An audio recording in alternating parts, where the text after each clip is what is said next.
Hello pattern readers, and welcome to my first official video for season 1 of the Wheel of Time. This is actually a video I've been planning for quite some time, but I still can't believe that after years of anticipation, the first season is finally here. Just to let you know what I have planned, I'm trying to get out 3 more videos over the course of this week, 1 for each of the first 3 episodes. The first part of the video will be spoiler-free for the books, and then later at the end of the video, I will get into some book-to-screen changes and other deep dive implications that will have some book spoilers. So whether you've read the books a dozen times or not one page, you will be able to watch my episode breakdowns. This video is going to be covering one major character moment from episode 101, Leavetaking. So if you haven't seen that episode yet, do not watch this video until you do, because I will spoil something major. Just go click that subscribe button and come back when you've caught up. Now I'm doing something I don't normally do, which is filming the first part of this video before I've actually seen episode 1. Because the fact is, I knew this story change was coming, and I wanted to record my thoughts on it before I actually saw how it played out, and then go back and compare my reaction to it after I'd seen it.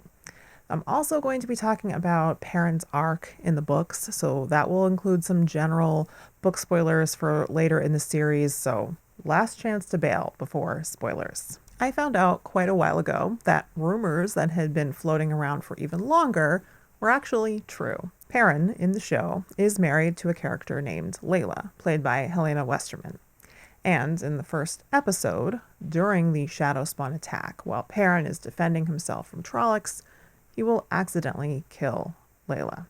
That's the gist of it. I'll get into more of the details once I've seen the episode. When I first heard about these rumors, I honestly dismissed them. It didn't come from a reputable source, and it just seemed like a huge change from the books. But in the back of my mind, there was Brandon Sanderson's voice saying that while he had loved the scripts that he'd read, there were some changes, some of which would be controversial. This certainly would be that. As time went on and we found out so much more about casting, it seemed less and less likely that Helena Westerman would be playing a character not named Leila Aybara, and also less and less likely that she would be a cousin or an adopted sister or something when we didn't have any other casting for Perrin's family. So the rumors were already looking more plausible, and then I found out that they were, in fact, true. So in short, I've had a lot of time to think about this from multiple angles. My initial reaction when I heard the rumor was I didn't like it. The main reason being that this idea of killing off a female character for the purpose of a male character's development is a trope, and one that is often done lazily or with layers of misogyny. The trope is called fridging. It's actually exactly what happens when the character Dina is killed in The Great Hunt. She's Tom Maryland's girlfriend, and she dies, and it's basically for the purpose of getting Tom pulled back into the Great Game and putting him back in the orbit of the Taviran. It's not an unforgivable trope in all circumstances. Almost no trope actually is. But it is one that creators who want to avoid misogyny should definitely be careful with. And I have no doubt that the Wheel of Time creators do want to avoid misogyny. So the question really is, would it be worth it? Would this add enough to what we need to see from Perrin in order to justify the use of this particular trope? So I thought about the potential reasons for this. Why would they choose to make this change? One thing that showrunner Rafe Judkins said stuck out with me. He said that Perrin is one of the hardest characters to adapt because he's so internal. His internal monologue tells us so much, and the show has to make us see it instead. So what are the predominant themes in Perrin's internal monologue? Perrin is exceptionally careful because he's trying to avoid hurting people. The only reason we're really given is his size, which doesn't seem like very much when you consider that Rand in the books is even taller than Perrin, though a little less broad, and Rand doesn't have that particular hang-up. He is very hesitant to become a leader. This is a huge part of Perrin's arc. Him coming to accept that he can be a leader and also figuring out how to do so while balancing competing priorities. But a lot of book fans do become frustrated with how long it takes Perrin to work that out, especially when we aren't really given a very solid reason for his hesitancy. Why is he so resistant to leading people who want to follow him? In a similar fashion, Perrin is terrified of his connection to the wolves. He fears losing himself in it. This one is better explained. Perrin does lose himself for a moment, and in that moment he kills 2 white cloaks. On the other hand, he has a great mentor in Elias, who shows him that staying human and keeping balance can be done while still embracing that wolf brother connection. I do think the show is going to take Elias away as a mentor for Perrin in season 1 for just this reason, to make it more of a mystery what's happening to Perrin and more legitimately frightening. So this one aspect is better covered than the others. Then there's Perrin's relationship with Fail, and many fans also find this very frustrating. Though I have defended many aspects of their relationship before and still do, it's definitely fair to say that a lot of their unnecessary conflict does come from Perrin being overly protective of Fail and trying to keep her from danger to the point of sometimes treating her like a child, more importantly, going against her own wishes or failing to acknowledge her competence. And there's no particular reason for this other than general Two Rivers views about protecting women and overall stubbornness. And don't get me wrong, Fail contributes plenty to unnecessary conflict in her own ways, but this is just about Perrin for now. This one change certainly does have the potential to strengthen the reasoning behind all of these essential aspects of Perrin's character development, and it does so in a way that allows them to show us rather than telling us. If we see Perrin go through this tragedy, then we really don't have to question why he has any of these struggles, and it may help viewers understand him better and then perhaps see a bigger payoff in his character growth. So all of that should be weighed in the balance. But there are other potential consequences, of course. What will Perrin's relationship with Laila be like? How will her character be presented? Even though she never existed before, I'd still like for her to seem like a human character for that short time and not a prop. How will Perrin grieve? How will he cope with the guilt? How will it affect his love story with Fail? A lot of these questions, of course, can't be answered in the first season, let alone the first episode. So this is something we'll have to keep coming back to again and again for Perrin's character. So this will become a foundational event. If it is well integrated, we'll be able to say in hindsight that it wasn't just done for shock value.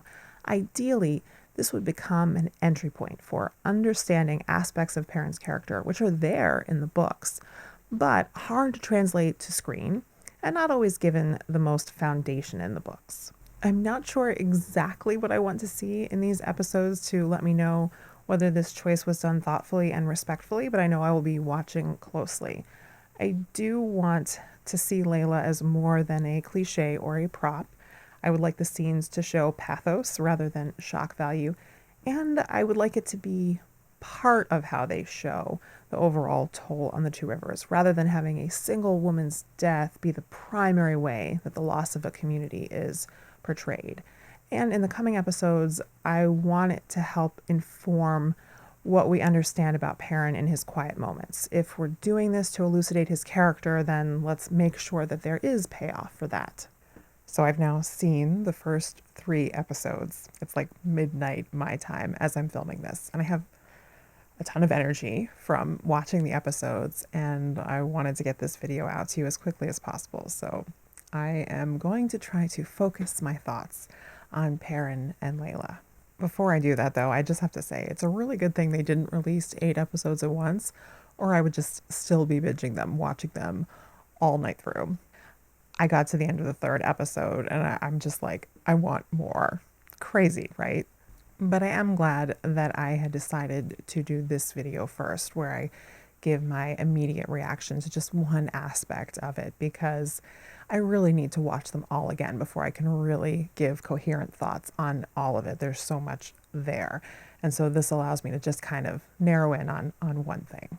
So the actual scene in the forge during the Trolloc attack was more or less how I had imagined it, or how I had heard that it was going to be. You do see that Perrin is totally focused on attacking this Trolloc that's trying to kill him, and he has to sort of give everything that he has just to that. And he swings an axe, and there she is. Before I say more about that, though, I just want to back up a little bit and talk about, sort of the elements that were there for the two of them prior to that in the episode. Watching the episode, they're trying to do so much. There's so many characters and there's a lot that has to happen, and it felt very fast as an episode. So it's not a huge amount of material, but I do want to try and focus on what it does give us. One of the things I had said was that I was hoping that we get some sense of what this relationship is like between them and what she's like as a character. We first see her in the forge, and she's working the forge. Prior to that, Nynaeve has to sort of encourage Perrin to go back to the forge and help Laila. So that was really interesting. When I first saw that little scene, I was thinking like maybe there's some kind of like a rift between them and he's kind of avoiding being there and she's giving him a nudge. My opinion on that changed a little bit as we saw a little bit more of the episode. When Perrin does go back to the forge and have a conversation with Laila, one of the things he says is that she wasn't at Egwene's ceremony, which it seems she would have expected to have been there. She is one of the women in the village. And she doesn't really say anything, but I get the sense that she is sad about something. And he says he loves her, and she says that she knows. When he embraces her, it does kind of look like he's sort of putting his hand near her abdomen. And I guess what I'm inferring from all of this is that maybe she's had a miscarriage. It might explain why she wouldn't want to take part in a women's circle ceremony, why she would be maybe avoiding other women. And it might explain what does seem to be some distance between Perrin and Laila, or, you know, give a reason why Nynaeve is nudging him to go and spend time with Laila as the wisdom. If Laila had had a miscarriage and she needed any kind of medical treatment for it, then Nynaeve would certainly know about that. And we do see them sort of embracing a little bit more the next morning as they're waking up. But overall, these are the interactions that we see. It's very small in number. But, you know, as I'm talking about it, maybe I'm reading a lot into it, but it does seem like you can pull a lot out of those couple interactions. And if I had to characterize it, I would say they're a young couple. They don't necessarily know each other super well at this point. And I'm guessing that they've had a loss, and especially she's had a loss. And sometimes when there is a loss like that in a couple or a family, people don't necessarily react to it in exactly the same way. And sometimes that does lead to distance between people. So that's what I think is happening. And I do at least appreciate that in like thinking about it and talking about it, even with these couple little scenes, you can pull something out of it, right? I have some sense of their relationship, and it's something that could be built on in the future if they choose to do so. The other thing we see from Laila is that when there are Trollocs in the forge, both she and Perrin are fighting. Like, you know, maybe neither of them has any particular experience with it, but they both work the forge, and they're both doing everything they can to fight back against the Trollocs. So we do see that from her. Her death itself, I will say it's gory, which is tough for me, like viscerally more tough for me to watch things like that. Doesn't mean it shouldn't be that way. I mean, I think given what had been happening, it's certainly plausible, and we don't necessarily want to be showing things in a more like sanitized fashion. It is a gruesome thing to have happen, and it looks that way. So, you know, but that does sort of lead a little bit into like the shock value aspect that I'm looking at. But I also then, you know, in Perrin's reaction, I do feel for him. The other thing I had, you know, said was that, you know, I don't want this one death to be like a focal point that they use, like, okay, well, we're gonna kill this one woman and we're gonna make that the focus so that, you know, the audience can understand the pain and loss in the community. And they didn't do that. I mean, you can see in the destruction in the village overall, and with other deaths, that there's a lot to cope with. They didn't actually, as far as we can tell, kill any other named characters. They kind of do a little fake out, but as we know, she's the only named character that we can say is definitely dead after that first episode. But overall, I don't think there was such a focus on it that we felt like that was the stand-in for the pain and loss of the community. Like, I think that was more broadly shown. there's basically no time at all for Perrin to process this before the end of the episode, and they are out of there. So, that's going to come later. And so we'll just kind of, briefly talk about some of the bits from episodes 2 and 3. Perrin, as is appropriate, is a character who says less so far than other characters. We can kind of, just from what we know of these characters, expect that some characters are going to talk more and some characters are going to talk less. And that was definitely paid off in these episodes. So he doesn't say a whole lot, but we do get some great scenes where he's reacting to things. So one of the scenes I did really like was a scene between Matt and Perrin in episode 2.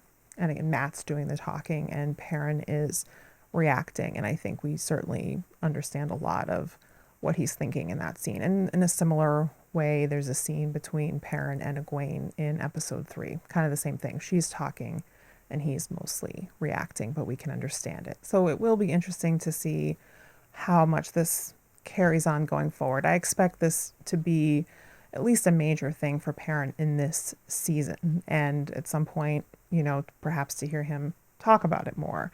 There was a bit of hinting at that. Like he was maybe starting to open up and say a little bit with Egwene in episode 3, but then stuff happens and we have to move on. So it'll be interesting to see if there is time and space at some point for him to say a little bit more about that. Overall, and this is something that I basically expected going into this, I can't fully say how I'm reacting to this change yet because there's the initial reaction, but it's not something that's going to go away.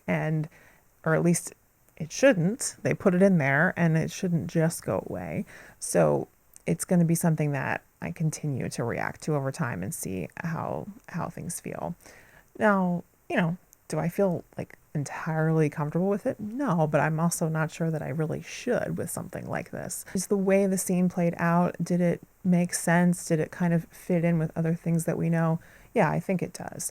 And I don't think it was exploitative. And then the question of was it wholly necessary is a harder one to answer, and maybe there's never really an answer to that. I will say that certainly it does allow the audience to gain a lot of insight into Perrin's character fairly quickly when there's a lot of other things going on and when he is a quiet character, as he is supposed to be. And it might be very hard to access those things about him without something like this. So overall, this isn't something that I'm going to be hung up on. There's a ton of other things that I really am very interested in talking about and can't wait to talk about. But I felt like this was a change that definitely deserved some focus here at the beginning. So coming up next, I definitely need to rewatch these episodes just to really take in so much more.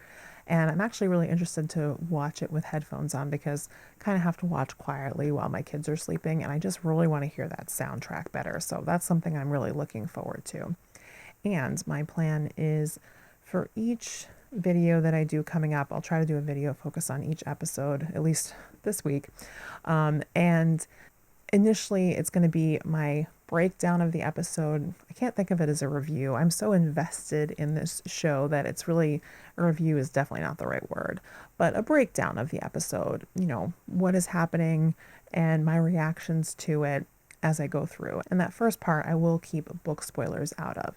And then at the end, I'll start to dig into some of the big changes that we see, changes from book to screen. And then, of course, I'll have to get into anything I want to talk about that has book spoiler implications. So I'm going to try and do both. And we'll see how quickly I can turn these around. But I'm so excited to have so much wonderful Wheel of Time content to really dig into and talk about. So I can't wait for more. So of course, please let me know your thoughts in the comments. Like the video if you enjoyed it. Make sure you're a subscriber because there's so much more coming up and I don't want you to miss it. And I can't exactly end this episode without telling you to gird your loins because even though we're 3 episodes into this, we've still got 5 more to go. So gird your loins, my friends.